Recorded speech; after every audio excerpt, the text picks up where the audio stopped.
cinta damai gitu, pendamai atau yang nggak suka konflik. Ada juga yang namanya melankolis. Kalau kita berbicara tentang karakter, kemungkinan si Baim ini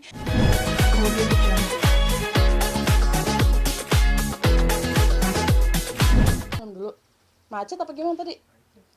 Karena lu pikir kan, oh gue tuh harusnya jam 8 lu males nunggu kan. Gimana caranya supaya gue nggak silo ya?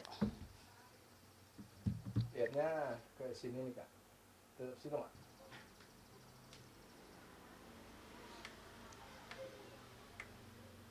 Bini lu suka kayak tas gitu gak sih?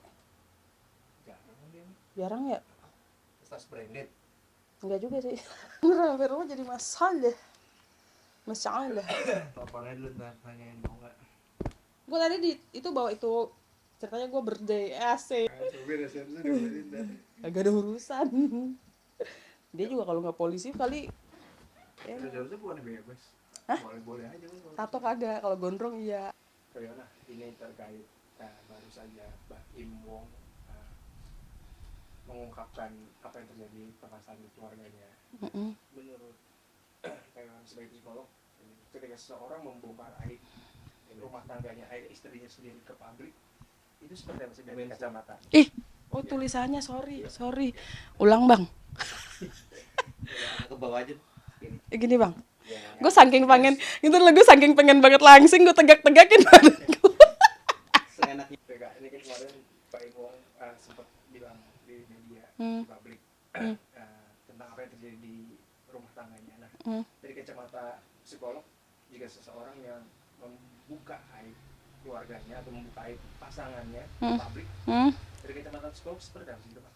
Ini berbicara masalah karakter sih bang. Jadi kalau misalnya kayak karakter gitu kan ada, saya babarkan dulu tentang karakter manusia itu ada 4 ya secara garis besarnya. Ada sanguinis, sang trendsetter yang bisa menghidupkan di segala suasana. Ada koleris, keras gitu ya. Ada juga flagmatis, cinta damai gitu, pendamai atau yang nggak suka konflik.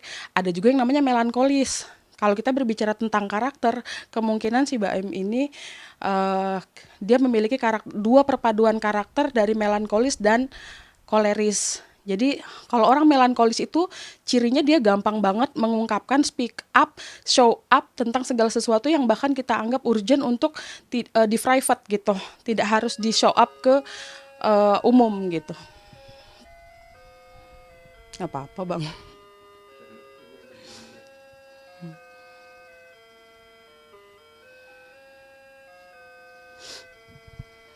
Ya udah lama banget.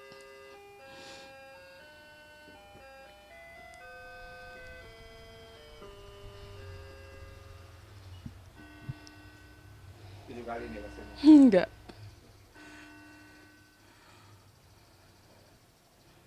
Oke. Nah Kak, kalau dilihat dari kasusnya Mbak Im, kita ambil contoh kasus Mbak Im, banyak nggak sih dia membongkar aib istrinya untuk selain victim gitu? Apa melihat hal itu nggak sih dari misalkan ada kasus-kasus sebelumnya, ada orang yang membongkar aib hanya untuk selain victim dia merasa yang paling terzolimi gitu? Satu sisi bisa, tapi kalau ngelihat dari karakter kita kembali ke karakter dasar manusia itu tadi. Kemungkinan kalau untuk karakter koleris dan melankolis itu terlepas dari dia play victim ataupun tidak, tetapi memang udah bawaan. Kalau karakter itu bawaan bahwa dia harus show up, dia harus mengemukakan sesuatu yang tidak cocok di dirinya, dan seperti pembelaan gak sih gitu, pembelaan tipe melankolis tuh dan perpaduan ke koleris itu hampir susah untuk dipersalahkan. Walaupun terlepas ini kita tidak berbicara di dualitas benar dan salah ya, tetapi ya itu tadi kita kembali ke karakter manusia itu tadi gitu. Kalau orang melankolis tuh agak sulit gitu untuk accept gitu dengan segala sesuatu, dengan kondisi yang mungkin dia nggak nyaman gitu. Jadi dia harus kayak kick balik, dia harus ini balik gitu. Kalau ada rasa nggak nyaman di mental dia gitu, di kejiwaan dia. Misalnya ada tekanan jiwa, dia ini harus mengeluapkan itu ya, kurang lebih begitu, harus di Untuk tipe karakter seperti itu, manusia yang seperti itu biasanya dia pada saat ada tekanan dia tidak accept. Tapi ini akan berubah seiring waktu pada saat ada tambahan knowledge ya. Dia belajar banyak lagi tentang kejiwaan, tentang kehidupan dan sebagainya. Itu tidak pakem seperti itu, tetapi nanti bisa berubah dengan adanya knowledge dan experience, pastinya adanya experience, adanya pengalaman.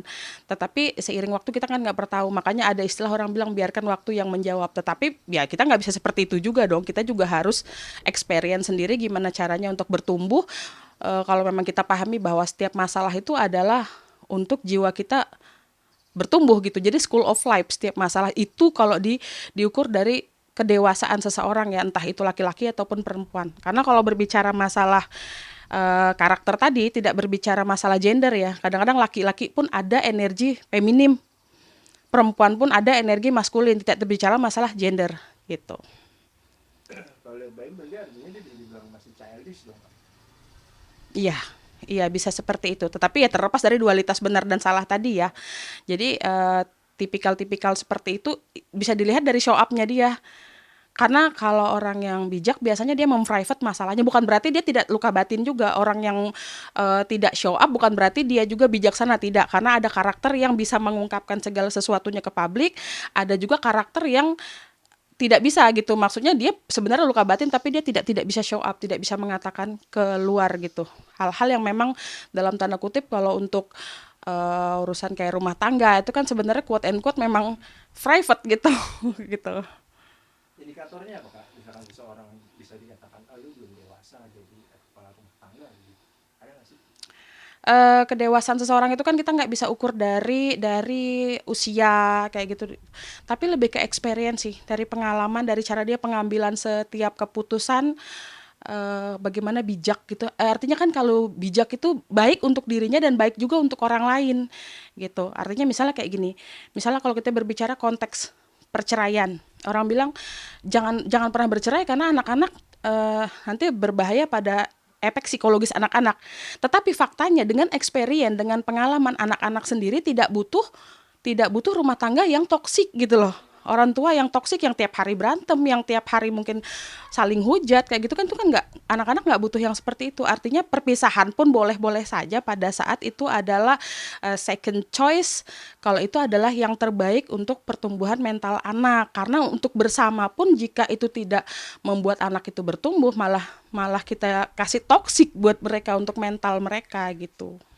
Nah, kalau kita bicara kasus Baim tadi yang dia mengungkapkan katakanlah istrinya sendiri, Mm-mm. kita belum tahu ini benar atau enggak. Iya, terlepas dualitas. Bukankah justru yang dilakukan Baim ini adalah akan merusak mental anaknya di kemudian hari? Karena kan jejak digital akan selalu ada. Ya, bisa jadi seperti itu. Tetapi kita kembali ke karakter itu, itulah tadi yang saya bilang tidak berbicara masalah gender, tapi dia punya karakter feminim. Karena orang feminim itu lebih tidak bisa menahan untuk tidak mengatakan hal-hal yang private. Ini bukan masalah gender, tetapi ke energi feminimnya dia ada energi feminisme. Dan untuk karakter dia melankolis. Tetapi ada kolerisnya juga. Koleris di mana dia keras kekeh untuk mengungkapkan apa yang dia anggap di dalam apa ya, prinsip dia bahwa dia benar gitu. Apalagi ditambah tangisan itu membuktikan feminismenya dia cukup tinggi gitu ya, kan? Kalau tangisan itu adalah cara tubuh kita untuk merilis sesuatu, dan itu dilakukan oleh bukan kaum, energi feminim. Energi feminim biasanya melakukan itu dengan tangisan. Tetapi kalau misalnya energi maskulin, walaupun di dalam hancur-hancuran dia biasanya tidak akan bisa mengeluarkan tangisan, atau orang bilang susah untuk nangis gitu. Ya kayak gitu. Iya, Kak. Kita tidak berbicara ini masalah sandiwara, apalah gitu kan, drama lah, enggak.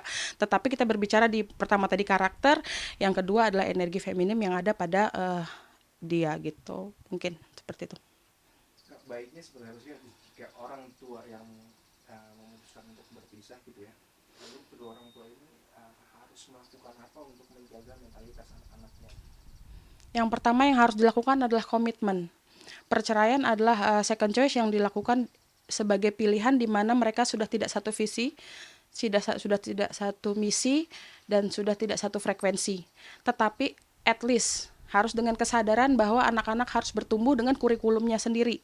Itu ya, karena anak-anak ini adalah peniru, pencontoh yang paling totalitas.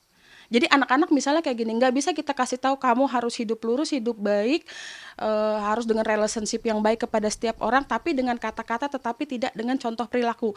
Karena anak ini adalah pencontoh yang paling baik. Dia akan meniru apa yang terjadi, apa yang dilakukan oleh orang tuanya atau lingkungannya daripada apa yang dia dengar. gitu. Artinya tetap walaupun harus Kemungkinan ada luka batin, ya, kemungkinan pasti ada luka batin, pasti ada inner child. Artinya mereka harus minimal berkomitmen bahwa anak ini harus tumbuh dengan pendampingan keluarga dan lingkungan, bahwa memberikan experience yang baik gitu. Oke, nggak apa-apa, perceraian akan terjadi karena memang udah nggak satu visi misi, tetapi kamu tetap adalah harus tumbuh dengan apa ya, karakter kamu dan kepribadian kamu dengan sesuatu yang be the best version of you. Jadi tidak perlu mencontoh sesuatu yang memang tidak bisa dilanjutkan lagi karena udah nggak satu visi misi gitu loh. Maksudnya bahasa halusnya seperti itu. nah kalau anaknya laki-laki misalnya Audio Jungle.